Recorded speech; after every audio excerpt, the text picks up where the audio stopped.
Ini ya gue cerita sedikit. Kenapa gue mau bantu? Kenapa lu udah tahu si Reza udah banyak nipu orang, terus lu mau bantu?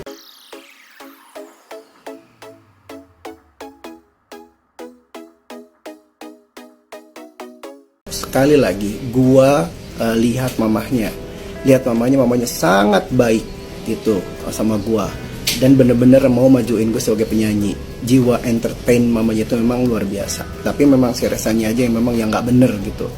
Karena mamanya almarhum yang minta tolong sama gue juga gitu. Nah, gue percayalah orang di situ ada Aliando belum jadi apa-apa. Memang dia yang waktu itu yang nemuin Ali waktu itu sama manajernya sebelum ada gue.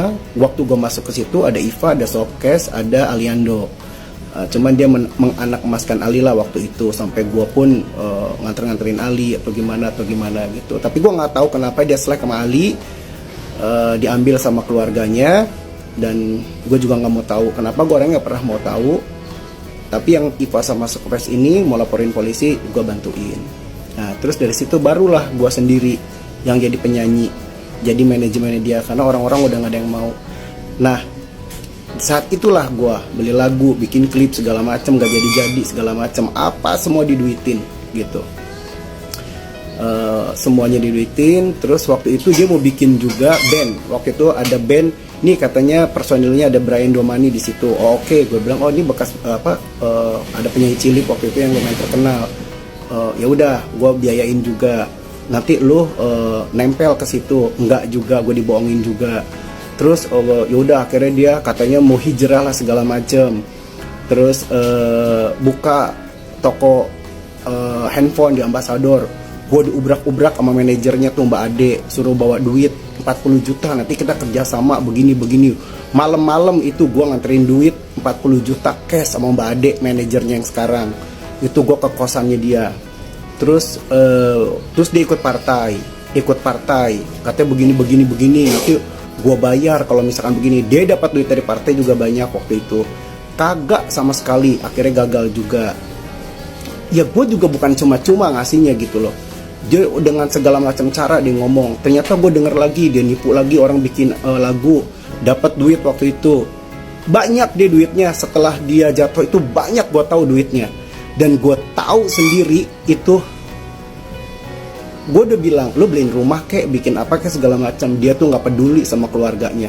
Ya peduli lah ada, cuman nggak seperduli. Nggak dibilang dia tulang punggung keluarga, enggak. Yang tulang punggung keluarganya itu mamahnya. Duit dia dipakai hura-hura dan untuk yang nggak bener pokoknya. Dan itu gue tahu semua, dan gue berani bersaksi atas nama mamah yang udah meninggal, dan gue berani bersaksi atas nama mamah gue yang udah meninggal. Itu gue selalu mengajarkan kebaikan buat dia dan keluarganya. Cuman memang ya, lu sih berani-berani udah gue cari sama orang-orang dicari, lu tidak ada niat baik. Gue udah nolong lu pakai gaya-gayaan ngobrolin cerita 14 tahun yang lalu yang gue belum kenal. Lu ceritain dong yang lu abis jatuh terus dibantu sama siapa segala macem, lu gimana, lu ada itikat baik.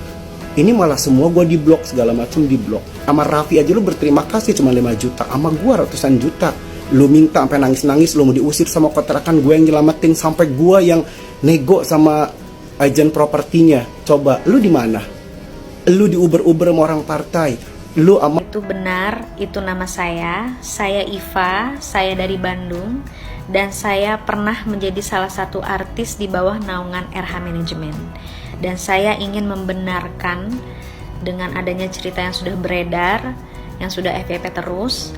Saya juga pernah membeli lagu sampai 1 album, dan orang tua saya juga menitipkan sejumlah uang untuk promo lagu-lagu saya, tapi tidak dijalankan dengan benar, yang mengakibatkan hidup saya dan keluarga saya jatuh. Dan mungkin saat ini saya dan keluarga sedang berusaha untuk bangkit lagi dari nol demi bertahan hidup di Jakarta. Saya di sini hanya ingin berbagi cerita kepada teman-teman dan membenarkan kejadian yang sudah menimpa hidup saya. Mungkin gak hanya saya, ada juga yang pernah mengalami kejadian yang sama dengan saya, yang keberatan dengan cerita beliau, cerita hidup beliau yang sudah disawarabiri di media. sedangkan ada saya dan teman-teman yang lain yang pernah dirugikan oleh beliau, dan saya juga kenal dekat dengan keluarganya. Saya sudah mengikhlaskan yang sudah terjadi di hidup saya. Saya anggap sebagai pelajaran hidup yang sangat berharga. Saya sangat bersyukur beliau masih sehat, masih baik-baik saja, masih bisa menceritakan kesedihannya. Tapi mungkin saat ini, kalau boleh, saya dan kami semua. Hey boys and girls, if you like our video, subscribe here. Click here for our new videos and click here for something just for you.